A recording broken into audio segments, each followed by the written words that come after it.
اللہ پاک اپنے معصوم فرشتوں کو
شریعت اسلام کے حدود کو پار نہ کیا جائے،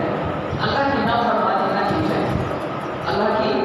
نافرمانی نہ کی جائے۔ خوشی کے وقت میں بندہ شیطان کو خوش نہ کرنے لگے، خوشی کے وقت اللہ کے فرمان کو نہ بھول جائے، خوشی کرے شریعت کے حدود میں رہ کر، خوشی کرے شریعت اسلام کے حدود میں رہ کر، خوشی سے کوئی مانا نہیں ہے۔ اور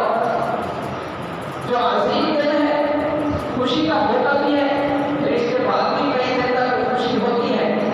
اب اس میں ایسا ہوتا ہے کہ ہمارے عظیم رشتے دار ان کے یہاں آنا جانا بھی ہوتا ہے،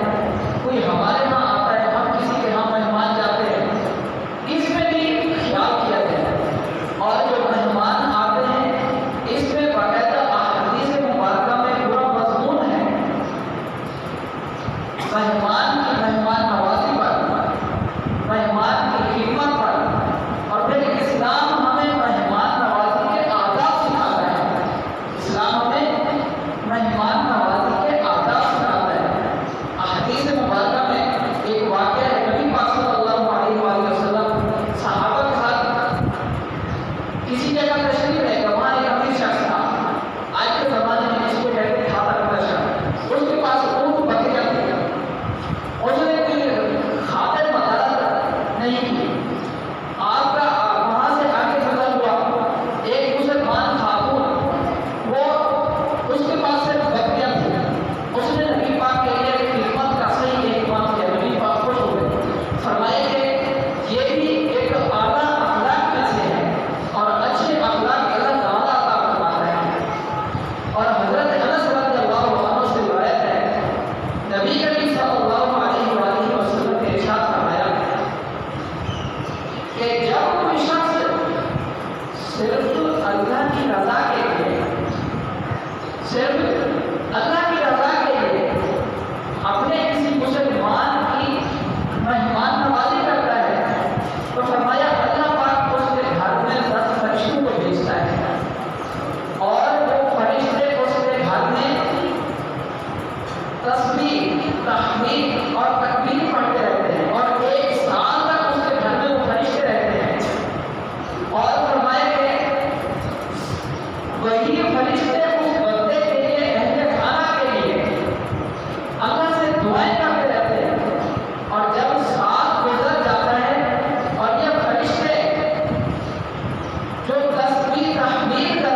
جلدی کی جائے،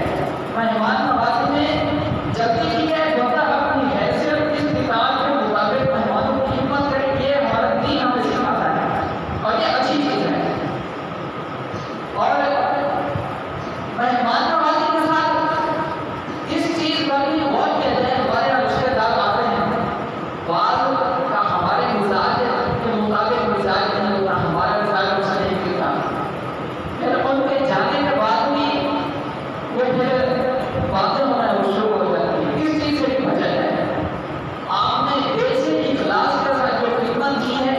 وہ آپ اس کا اجر اللہ سے رکھیں، اس کی امید، اس اجر کی امید اللہ سے رکھیں کہ اللہ پاک اجر عطا فرمائے گا۔ اور پھر جب ہم کسی کے ہاں جاتے ہیں تو بعض لوگوں کی تھوڑا یوں بھی عادت ہوتی ہے کہ جا کے مشورے دیتے ہیں، بھائی پنکھا تھوڑا خراب ہو رہا ہے، اس کو ٹھیک کر لو، کلر گھر میں خراب ہو رہا ہے، اس کو ٹھیک کر لو۔ اللہ کے بندے آپ لوگ اس کو رہنے دیں، آپ مہمان گئے ہیں، مطلب آپ یہ ایک آداب میں سے سلیقے میں سے ہے، اس کی گنجائش ہوتی ہے تو وہ خود کر لیتا ہے۔ تو اچھا ایک اس چیز پہ خیال دیتے ہیں، اور جب ہمارے پاس کوئی مہمان ہے ان کی خدمت توازن کی جائے، اپنی استطاعت کے مطابق جانے کے بعد برائی ہی نہ کی جائے۔ جانے کے بعد مہمان چلے جاتے تو کچھ لوگوں کی عادت سے برائی کرتے ہیں، فلاں دکھا فلاں دکھا فلاں یہ باتیں کرتے ہیں، اس چیز سے بھی بچا جائے، اس چیز سے بھی بچا جائے۔ تو مہمان نوازی کے جو آداب ہمیں اسلام سکھاتے ہیں ان کو ہم مضبوط خاطر رکھیں۔ اور اس کے علاوہ کچھ اور گزارشات ہیں جو موضوع سے ہٹ کے ہیں، جو ہماری زندگی بھر میں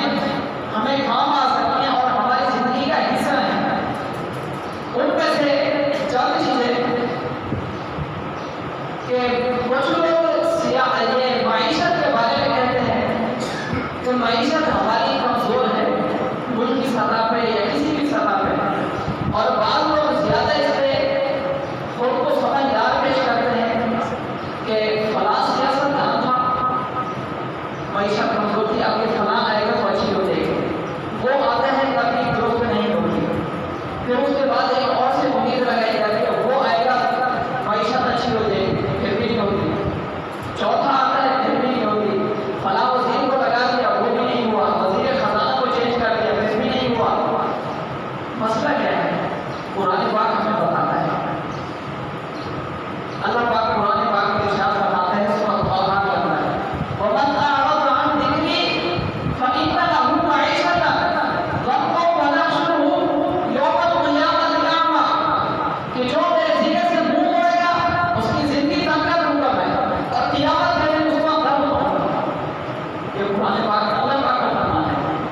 زندگی تنگ ہونا نہیں، معیشت تنگ ہونا ہے، معیشت خراب ہونا ہے۔ پچھلی قوموں کو دیکھیں، قوم شعیب بزنس مین تھی، قوم شعیب تجارت کرتی تھی، تجارت میں ڈنڈی مارتے تھے، تجارت میں ملاوٹ کرتے تھے، تجارت میں فریب کرتے تھے۔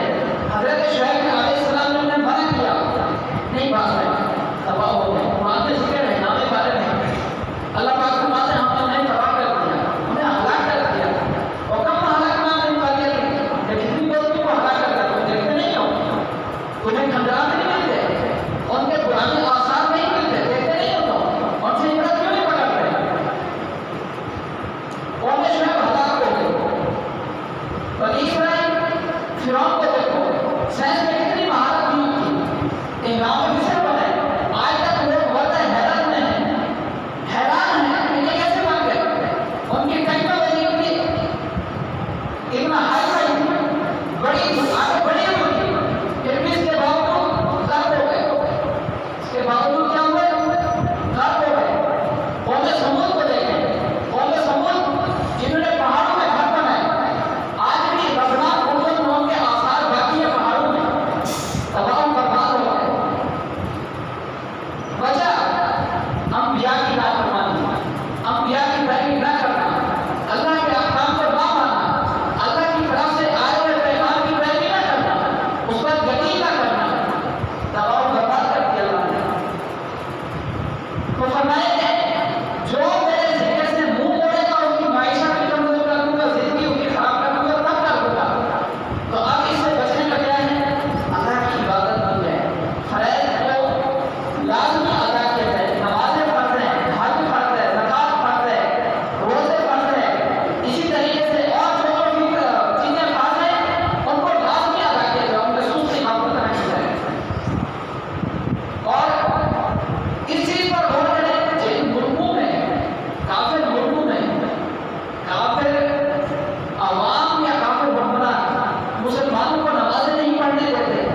اپنے وطن میں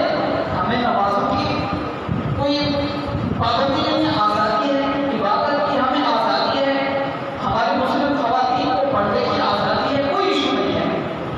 ہمیں اس کی قدر نہیں کرتے، ہونی چاہیے، ہم ہر حالت میں اس کی قدر کریں۔ اور اچھا اب بات ایسا ہوتا ہے کہ امت گزرنے کے بعد لوگوں کو اپنی فکر ہوتی ہے، کسی کی 50 سال عمر ہو گئی، 60 سال عمر ہو گئی، پھر اس کو فکر ہوتی ہے کہ اب کچھ عمر تو میں نے اچھی نہیں گزاری، میں نے فرض ادا نہیں کیے، اب اس کو افسوس ہوتا ہے۔ امیر سنت مولانا الیاس قادری صاحب کے پاس وہ ایک شخص عمر شریف، شاید جانتے ہوں گے اس کا نام، وہ آیا 30 سال کی بات نہ وہ رو رہا تھا، توبہ کر رہا تھا، کیوں؟ اب اس کی اپنی عمر گزر گئی ہے، زندگی گزر گئی، اپنی عمر زندگی گزر گئی ہے اس کو آگے اپنی قبر نظر آ رہی کہ اب میرا کیا ہوگا، میں اتنے سال کی نمازیں ادا کی ہوئی ہیں، ایک دن سے رونے دھونے سے تو قضا پوری نہیں ہوتی، ساری زندگی کے جتنے فرائض چھوڑے ہوئے ہیں، حاجی پاک کا وہ چھوڑا، زکات کا وہ چھوڑا، جتنی چیزیں لازم تھی وہ چھوڑی ہی ہوئی، اب آخری ٹائم میں رونا آ رہا ہے۔ اس بات سے آپ کو بتانا مراد یہ ہے کہ ابھی ہمارے پاس وقت ہے، جوانی میں، صحیح عمر میں، 30 سال کی عمر ہے، 40 ہے، 45 ہے، کوئی بھی عمر ہے، اس وقت ہم اپنی زندگی میں اپنے وقت کی قدر کریں اور نمازوں کی پابندی کریں۔ اور بزرگان دین فرماتے ہیں کہ ویسے تو جلد بازی شیطانی عمل ہے، لیکن 5 چیزوں میں جلدی کی جائے، 5 چیزوں میں جلدی کی جائے۔ ایک چیز یہ کہ اگر کسی سے قرض کیا ہو واپس کرنے میں اس کی جلدی کی جائے، اور اگر میت ہو جائے اس کو دفنانے میں جلدی کی جائے۔ آپ دیکھو کہ قرض لینے میں لوگ سستی کا مظاہرہ کرتے ہیں، میت ہو جائے کچھ لوگ کو جلدی کرتے ہیں، لیکن کسی کے ہاں کوئی رشتے دار بہن ہوں تو وہ اس کا انتظار کرتے رہتے ہیں، 2 دن، پورا دن 24 گھنٹے اس کو رکھے رہتے ہیں، اس چیز سے منع کیا گیا ہے، فرمایا جلدی دفنانے کا انتظام کریں، قرض لیا ہو اس کو جلدی کریں ادا کرنے میں، میت ہو جائے اس کو بھی جلدی کریں، اور فرماتے ہیں کہ لڑکی اگر بالغ ہو جائے اس کا نکاح کرنے میں جلدی کریں، اس چیز پر بھی سستی کی جاتی ہے، یہ چیز بھی نہیں ہونی چاہیے۔ اور فرمایا کہ نماز کا وقت ہو جائے نماز ادا کرنے میں جلدی کریں، ورنہ شیطان سستی دلائے گا اور قضا کر ڈالے گا، اور جب مہمان آ جائے تو مہمان کی خدمت کرنے میں، مہمان نوازی کرنے میں بھی جلدی کریں۔ نکاح کا مسئلہ ہمارے یہاں زیادہ ایشو پکڑتا جا رہا ہے، اس پر ہر سمجھدار بندے کو غور کرنا چاہیے۔ آپ بزرگان دین کو دیکھیں، حضرت علی رضی اللہ عنہ کو دیکھیں، جب حضرت علی کا نکاح ہو، اچھا آج کے زمانے میں لوگ جلدی اپنے بیٹی کا نکاح کیوں نہیں کرتے ہیں؟ یا تو لڑکے کو دیکھتے ہیں کہ وہ اچھی کمائی والا نہیں ہے، کیا دین ہمارا اس چیز کا ہمیں کہتا ہے؟ نبی پاک صلی اللہ علیہ وسلم نے فرمایا کسی سے نکاح شادی 4 چیزوں کی بنا پر کی جاتی ہے، شادی نکاح کس چیز کا، کتنی چیزوں پر؟ 4 چیزوں پر، حسب نسب پر یعنی خاندان، حسن پر، مال و دولت پر، اور دینداری پر۔ فرمایا تم دینداری کو مقدم رکھنا ہے، چاہے لڑکا ہو یا لڑکی، تم کیا کس چیز کو مقدم رکھنا، اہمیت تم نے کس چیز کو دینی ہے؟ دینداری کو۔ اگر تم مال کو اہمیت دو گے تو اللہ پاک تمہیں